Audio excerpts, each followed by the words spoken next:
Yes, welcome back. So fifth problem, evaluate f equals to 18z minus 12j plus 3yk and s is the part of the surface of the plane 2x plus 3y plus 6z equals to 12 located in the first octane or first quadrant.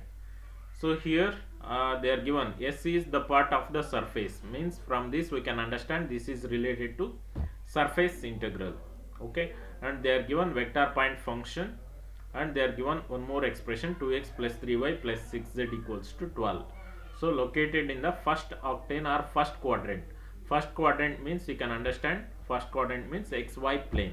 So your z value will be 0. While solving problems on uh, surface integral, the projection is very important. You are going to consider projection on which plane. So from this example we can understand the projection is on xy plane. Okay, because it lies in first quadrant, therefore your z value will be 0. Okay, therefore you are using first set of formula to evaluate f dot nds. Okay, so here surface integral notation is f dot nds. You need surface, that is to evaluate the surface we need f value and n means unit normal vector.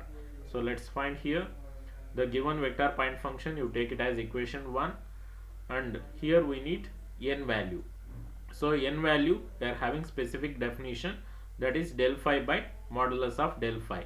So they are given scalar point function, that is 2x plus 3y plus 6z minus 12. You take it as phi. Okay, then you find del phi and modulus of del phi and you use in equation 3. So therefore del phi means it is gradient of a function. If you find this, so your n value, unit normal vector value is 2i plus 3j plus 6k divided by 7. Then you take the dot product of f dot n. Okay, so this is the f is the given vector and n you just got from previous step, that is from equation 4.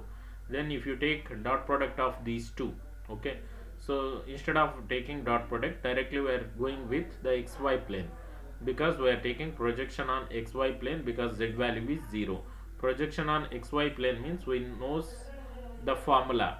Okay, formula to evaluate f dot nds is double integral of f dot n divided by modulus of n dot k into dy dx. So let's find f dot n and denominator part modulus of n dot k. So you go with the denominator. N dot k means dot product of n and k. So n value you are already having, right? From equation 4 you got n, this is unit normal vector, dot k. Okay, so k into k is giving 1. So I dot k value 0, j dot k value is 0 and k into k is 1. Therefore your answer is 6 by 7. Okay, n dot k value is 6 by 7. Then they are given expression 2x plus 3y plus 6z equals to 12. So this expression, this scalar point function, you are using to choose the limits. Okay, how to choose the limit? You just concentrate here on xy plane. Your z value is 0, so put z equals to 0 in the above expression. So therefore you are getting 2x plus 3y equals to 12. So from this expression you take expression for y. So then your expression for y becomes y equals to 12 minus 2x by 3. Always here in surface integral problem, origin you take it as 0, that is origin x value 0, y value 0, z value 0, like that. So therefore here whatever the expression you got, y equals to 12 minus 2x by 3, this is your upper limit of y. Then lower limit of y, by default you need to choose 0. Okay, therefore these are the limits of y. Okay, then put y equals to 0 in equation 7, that is in the given expression. Then you are getting expression for x, that is x value is 6 and by default x starting value is 0. Therefore x limits are from 0 to 6 and y limits are from 0 to 12 minus 2x by 3. So use this here.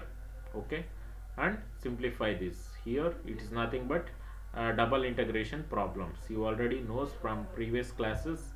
So what is in multiple integrals, you knows evaluating double and triple integrals.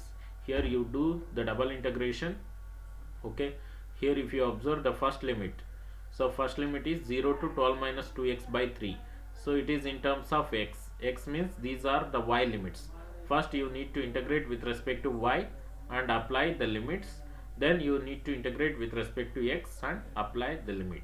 Okay, so here the simplified expression is, so first they are integrating with respect to y, then they are applying the limit, then you need to integrate with respect to x and apply the limit. Therefore your surface integral answer is 24. Okay, so similarly if you see the next problem, evaluate f dot nds. Directly they are asking to find surface integral. They are given a vector point function and they are given S is the surface, x square plus y square equals to 16. In the first octant, okay, first octant z value 0, z equals to 5. Here you see here, to solve this problem, again you are going with the given vector point function and the second function you are choosing as 5. Okay, then find n value. To find n value you are using the formula del phi by modulus of del phi. Okay, so you find n and you take the dot product of f and n. Okay, you are getting in this pattern. Then you choose yz plane because x value is 0. Okay, in yz plane means this is your projection formula. So then evaluate. So as per the given phi, okay, given expression, you take expression for that is limits for y and z, then go for integration. Okay, here the answer is 90. So this is the pattern of solving problems related to surface integral, and the problems related to volume integral is very easy comparison to line integral and volume integral. Just see here one problem. If f equals to, this is the vector point function, evaluate f dot f dv. Here v is the region bounded by the surfaces x equals to 0, x equals to 2, y equals to 0, y equals to 6, z equals to x square, z equals to 4. So means they are given x limits, y limits, z limits. So therefore directly you apply. So the given function you make it into three parts, f1, f2, f3. So what is your f1? f1 is 2xz, f2 is minus x, and f3 is y square. So f1 you integrate with respect to 3 points, that is 3 limit points. f2 also you integrate with respect to 3 limits point, and f3 with respect to 3 limit points. You integrate one by one time with respect to x, one time with respect to y, one time with respect to z. You integrate and substitute all the limits, therefore you are getting the final results, that is final vector point function. So this is the way of solving volume integral problems. Okay, so remaining you please try to understand. So if you get any doubts, you please write it in a comment box. Thank you.